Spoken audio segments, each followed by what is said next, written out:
Au nom du Père, et du Fils, et du Saint-Esprit. Amen. La paix de Jésus soit dans votre maison, sa paix et sa joie. Alléluia. J'espère que vous allez bien, que vous êtes dans la paix et la joie de Jésus. Alléluia. Nous lisons le Saint-Évangile selon saint Marc, chapitre 1, versets 40 à 45. Que ta parole, ô Jésus, rende dans mon esprit, que ma bouche proclame ta parole et que mon cœur l'accueille. Amen. Guérison d'un lépreux. Un lépreux s'approche de lui avec des supplications et des génuflexions. Il lui dit, si tu veux, tu peux me purifier. Jésus est pris de compassion, il étend la main et le touche en lui disant, je le veux, sois purifié. Aussitôt, la lèpre le quitte, il est pur. Mais Jésus le sermonne et le met dehors, en lui disant, surtout, n'en parle à personne, va simplement te montrer au prêtre et présente l'offrande pour ta purification comme Moïse l'a ordonné. Tu feras ainsi ta déclaration. L'homme n'était pas plus tôt sorti qu'il se mit à crier partout et à répandre la nouvelle, si bien que Jésus ne pouvait plus se montrer dans une ville, il restait à l'écart dans des lieux déserts. Même ainsi, on venait à lui de toutes parts. Merci Jésus, alléluia. Il y a quelques jours, nous avons lu le même texte à quelques mots près de la part de saint Luc. Eh bien, c'est l'occasion de mesurer combien les 4 témoins de l'évangile, qui veut dire la bonne nouvelle, sont fidèles. Rendons grâce, les amis, merci à saint Matthieu, saint Marc, saint Luc et saint Jean. Merci à l'Esprit Saint de les avoir accompagnés, guidés. Alléluia. Cette question de un élément de contexte important, c'est que la lèpre n'est pas la lèpre que l'on connaît de nos jours. Enfin, que connaissent hélas certains pays encore. Ça n'a rien à voir. La lèpre, élément de contexte important, les lépreux étaient tenus à l'écart des villes et des villages sous peine de mort, donc ça rigolait pas. Et une fois qu'ils étaient purifiés, pour revenir à leur vie, retrouver leurs proches, leurs amis, leur cadre de vie, eh bien, ils devaient passer par un prêtre pour montrer qu'ils étaient guéris, faire une offrande, comme vient de le dire Jésus, et ainsi ils pouvaient réintégrer leur vie. Vous imaginez donc la joie de la personne. La joie immense. Alléluia. Les gens pensaient que les gens étaient lépreux soit à cause de la faute de leurs parents ou de leur propre faute. Et Jésus nous dit d'écarter cette hypothèse. À chaque fois, Jésus demande que nous soyons concentrés, quand nous avons des soucis, sur la prière. Demandez, vous recevrez. La veille, la prière, la veille. Priez sans cesse, nous dit Jésus, afin de ne pas tomber en tentation. Merci Jésus, alléluia. Qu'est-ce que nous pouvons nous rappeler à ce moment-là? Encore des éléments de contexte. Si les gens font si les gens réagissent trop fortement quant aux victoires de Jésus, à sa puissance qui est manifestée, si les foules sont trop nombreuses, eh bien, cela pourrait les mettre en danger.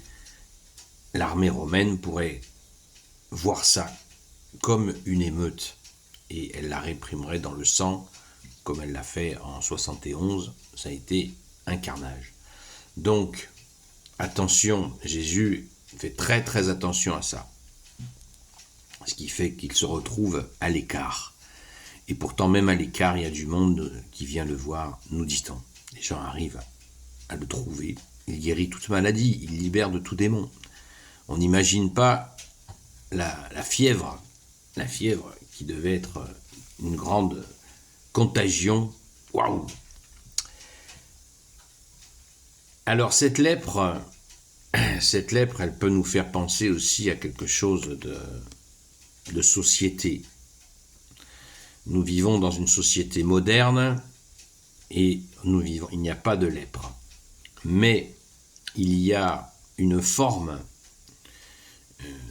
de rejet de certaines populations, notamment les populations précaires, qui vivent chichement. Eh bien, il y a souvent un rejet. Les gens se croient que c'est en fréquentant quelqu'un qui est pauvre que c'est contagieux. Oui, c'est délirant, je le sais, mais ça existe.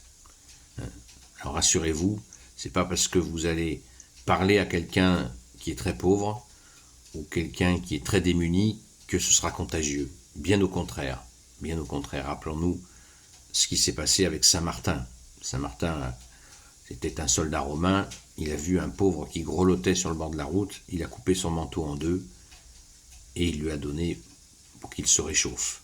La nuit même, il a vu Jésus qui est venu le voir, et que portait Jésus sur son dos? Ce même manteau. Donc, venir en aide à ceux qui sont dans la misère, dans les difficultés, ça n'est pas contagieux. Attention à ça, c'est très important. Voilà. Au contraire, c'est extrêmement vivifiant, puisque c'est là-dessus que nous serons jugés sur l'amour. Comme l'a dit Jésus, donnez à manger à ceux qui ont faim, donnez à boire à ceux qui ont soif, habillez ceux qui sont nus, visitez les malades, visitez les prisonniers, libérez les captifs. Voilà les critères du jugement dernier. Alors à toutes celles et ceux qui crient attention, Jésus arrive, etc., eh bien, au lieu d'essayer de dater la venue de Jésus, ce qui n'a pas d'effet, bien sûr, eh bien, essayons, quand cela nous est possible, et cela se présente à nous, de venir en aide à ceux qui sont dans cette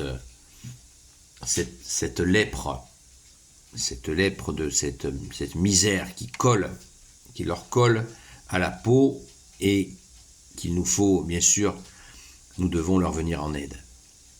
Quand ça se présente à nous, bien sûr, ne nous détournons pas. Merci Jésus de nous y aider.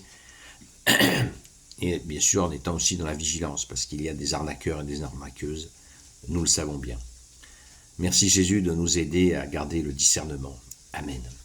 Gloire soit au Père, au Fils et au Saint-Esprit, maintenant et toujours et pour l'éternité. Amen. Ô Jésus, toi qui peux tout et qui porte tout, toi le Sauveur, toi l'Emmanuel, je te confie toutes celles et ceux qui regarderont cette vidéo, ainsi que leurs proches, selon ta seule volonté, ô Jésus. Sainte Marie, Reine des cieux, toi notre Mère, grand Saint Joseph, la terreur des démons, Sainte Marie-Madeleine, notre chère Sainte Patronne, et vous tous les saints et saintes, amis de toi Jésus, Saint Michel Archange, Saint Gabriel Archange, Saint Raphaël Archange, et vous tous les anges qui servez Jésus, je vous confie toutes celles et ceux qui regarderont cette vidéo, ainsi que leurs proches, selon ta seule volonté, ô Jésus. La paix de Jésus soit dans votre maison, je vous dis à ce soir, sur la chaîne Seul Jésus Sauve, sur TikTok, de 20h à 22h, et prions pour les personnes qui sont au froid, qui dorment au froid, dehors ou dans leur voiture, qui n'ont pas de repas chaud.